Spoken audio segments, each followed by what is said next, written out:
पहली बार सबके सामने देखने को मिली है राहुल और अली में असहमति। जी हाँ, टास्क जो आया था नॉमिनेशन का उसमें राहुल चाहते थे कि फिर से रिकंसिडर किया जाए सभी के इलाके, लेकिन यहाँ पर अली ने राहुल को बोला कि वो इस बात से सहमत नहीं है और उन्होंने इस टास्क को करने की, इस टास्क को आगे बढ़ाने की मांग की, जिसके बाद इन दोनों में पब्लिकली सभी घर वालों के बाद घर वालों के सामने पहली बार ऐसा हुआ कि असहमति देखने को मिली है।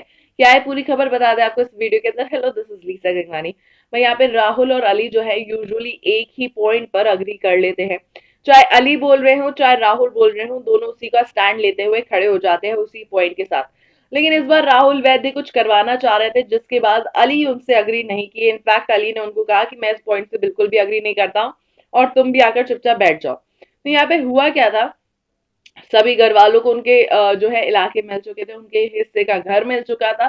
तब बिग बॉस पूछते हैं कि आप इस जो भी इस बोर्ड पे नजर आ रहा है उससे जो है पूरी तरीके से आप डिसिसिव है कि यही आखिरी डिसीजन है, इसके अलावा नहीं आपको कुछ और सोच विचार करना है। तो यहाँ पे राहुल वैद्य झंडा लेकर खड़े हो जाते हैं सोच विचार का, जहां पर वो कहते हैं कि मैं भले इस टास्क को रद्द करवा दूं, सभी नॉमिनेट हो जाएं, लेकिन यहाँ पर दोबारा रीशफल होना चाहिए, दोबारा बहुमत होनी चाहिए।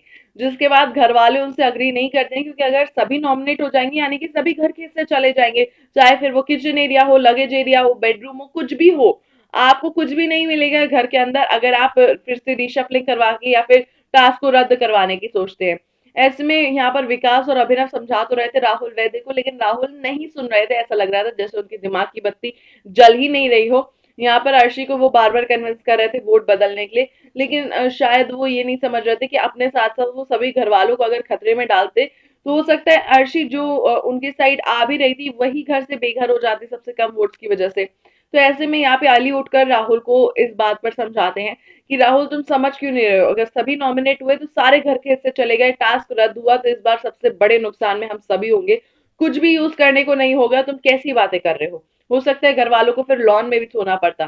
तो यहाँ पर असहमति जताते हुए अली ने राहुल के आगे एक पॉइंट रखा, जिसके बाद राहुल को बोला कि तुम ऐसे नहीं कर सकते हो, तुम्हें समझना पड़ेगा। और राहुल वैद्य फिर जाकर शांत होकर बैठ गए, लेकिन उनको पता था कि चीजें उनके फेवर में वर्क नहीं करेंगी, वो नॉमिनेट जरूर होंगे और वो नॉमिनेट हो गए। तो यहाँ पर जो है राहुल वैद्य चाहते थे कि उनको जो जिम का हिस्सा मिला हुआ है वो कोई ऐसा हिस्सा ले ले जो घर में बहुत प्रोमिनेंट हो, बहुत इंपॉर्टेंट हो, जैसे कि वो अभिनव से लगेज रूम के लिए जो है कॉम्पीट कर रहे थे, लेकिन घर वालों ने अभिनव को बहुमत देके लगेज रूम दिलवा दिया था।